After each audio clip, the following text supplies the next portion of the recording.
A promessa de Lula de acabar com a fila do INSS, feita ainda durante a época de campanha, não será cumprida em sua gestão. Durante os 3 anos de mandato, até aqui, o chefe do Executivo triplicou a fila de pessoas que esperam atendimento, passando de 1 milhão em 2023 para 3 milhões em 2025.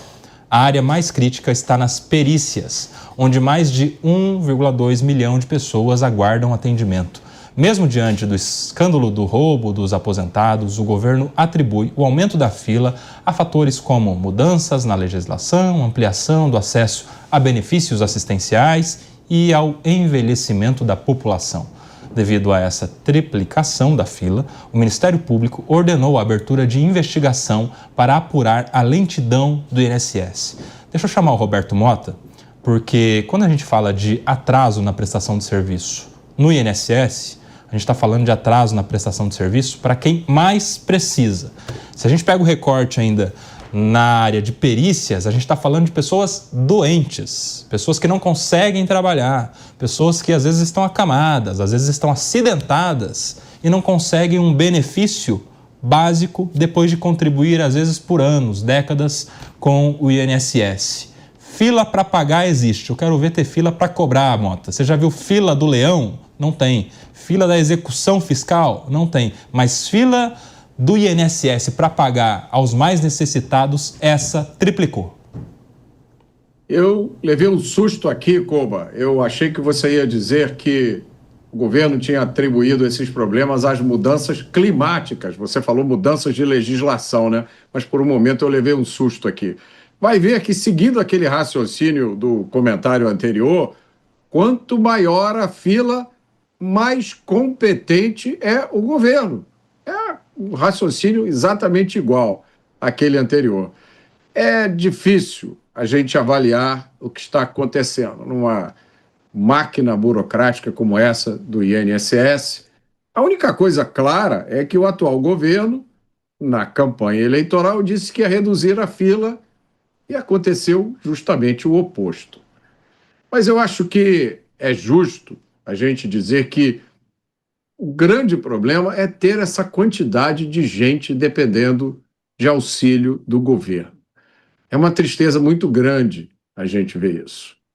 E com o envelhecimento da população, vai haver cada vez mais pessoas usufruindo de benefícios e cada vez menos gente pagando imposto para bancar esse custo. Então, uma coisa a gente pode saber com certeza: o desastre é garantido.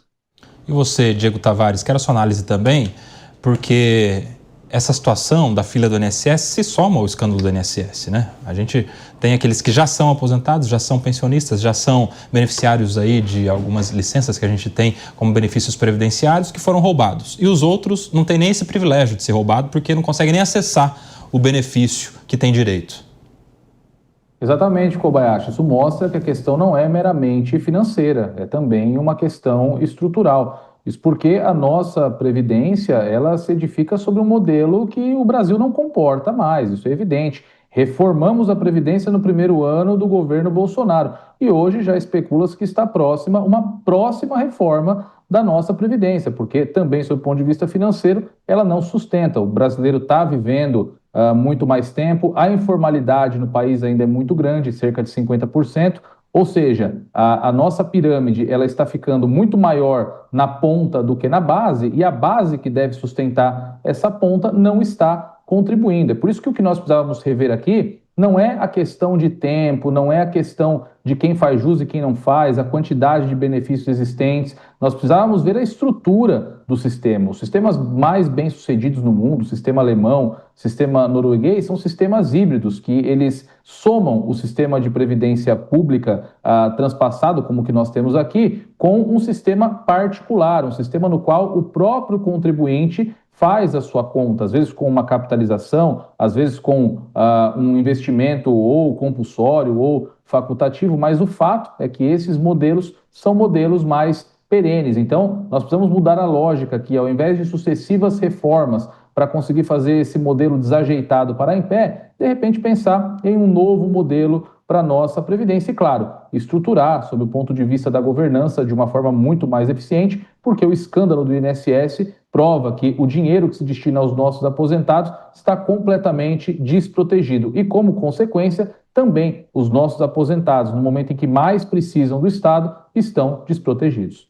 Ô Bruno Musa, em ano eleitoral, 3 milhões de pessoas fazem diferença, né? Isso precisaria ser bem observado. A gente pega o resultado da última eleição, 3 milhões de pessoas poderiam ter ali definido a reta final da campanha.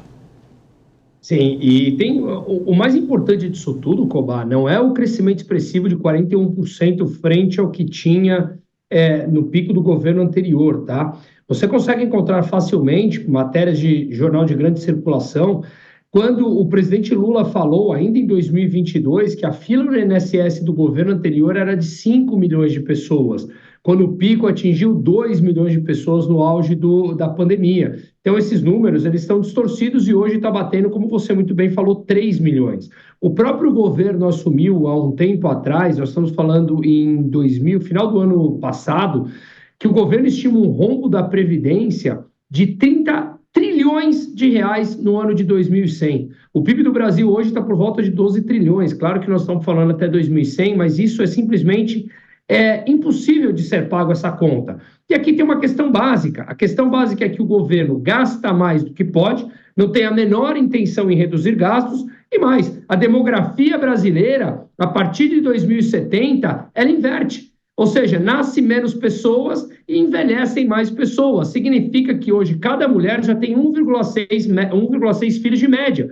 Para você manter a população, você precisa ter 2. Isso significa que daqui a pouco a matemática é simples. Menos pessoas contribuindo para o sistema do que vivendo dele. Então, o caminho ele é um só. O caminho ele precisa ser reformado. Ou então as regras continuam sendo alteradas para desvalorizar a moeda e cada vez mais os benefícios serem menores para as pessoas, porque o sistema não fecha a conta. Hoje, a Previdência, Coba, já tem um déficit de 400 bilhões de reais. Estão falando que isso atingirá, segundo o cálculo do governo, que sempre subestima os cálculos, em 30 trilhões de reais em 2100. E tem um ponto importante também a ser mencionado aqui.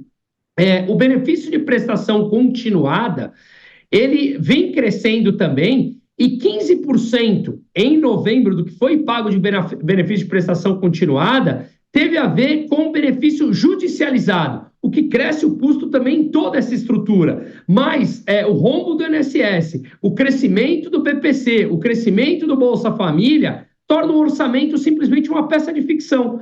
Ou seja, os gastos aprovados de 6 trilhões e meio para esse ano é mais uma peça de ficção, onde o déficit se concretizará mais uma vez. Então, depender do governo para você ter a tua previdência lá na frente, olha, é um risco bastante grande que cada um toma. Tem uma informação que você trouxe aí, ô Bruno Musa, que eu vou passar para o Mota, que é o pulo do gato.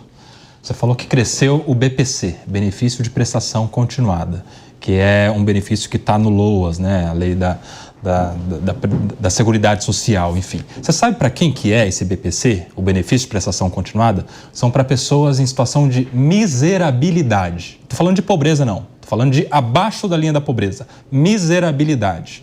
A lei fala que são pessoas que, per capita dentro da sua casa, ali por cabeça, não recebem sequer um quarto de salário mínimo. Aí eu quero te repassar essa situação, ô Mota. Como é que a gente está vendo a situação da miserabilidade aumentar? A gente não tinha acabado com a pobreza? Como é que as pessoas agora estão procurando mais o benefício para quem é miserável na situação econômica? Pois é, uma boa pergunta, porque desde 1994, com exceção de 4 anos, o Brasil é governado pela esquerda. Primeiro pelos social-democratas e depois pela esquerda linha dura. Desde 2003 é o mesmo partido que está no poder, que começou lançando Fome Zero, né? Vamos acabar com a fome, e são sempre variações dos mesmos temas. Quando a gente vê na rua jovens, muitas vezes a gente vê jovens em situação de rua, né? Uma expressão odiosa, uma expressão terrível, não existe ninguém em situação de rua, assim como não existe pessoas em situação de casa. Você tem gente pedindo esmola, assaltando, você tem pessoas com problemas mentais, você tem pessoas dependentes de drogas, e muitas vezes a gente vê nas ruas fazendo coisas indevidas, jovens de 16, 17, 18 anos.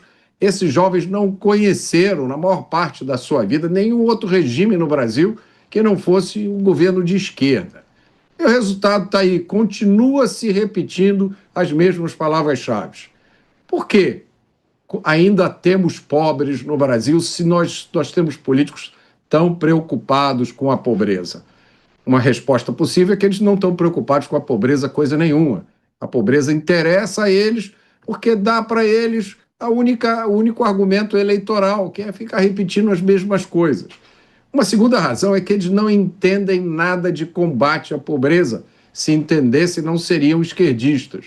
Porque o único remédio que funciona para tirar os países da pobreza e colocá-los numa situação de desenvolvimento é liberdade econômica. É você tirar as barreiras para quem quer produzir e trabalhar. E a ocupação principal do Estado no Brasil é colocar barreiras, criar problemas e dificuldades para quem quer trabalhar e produzir.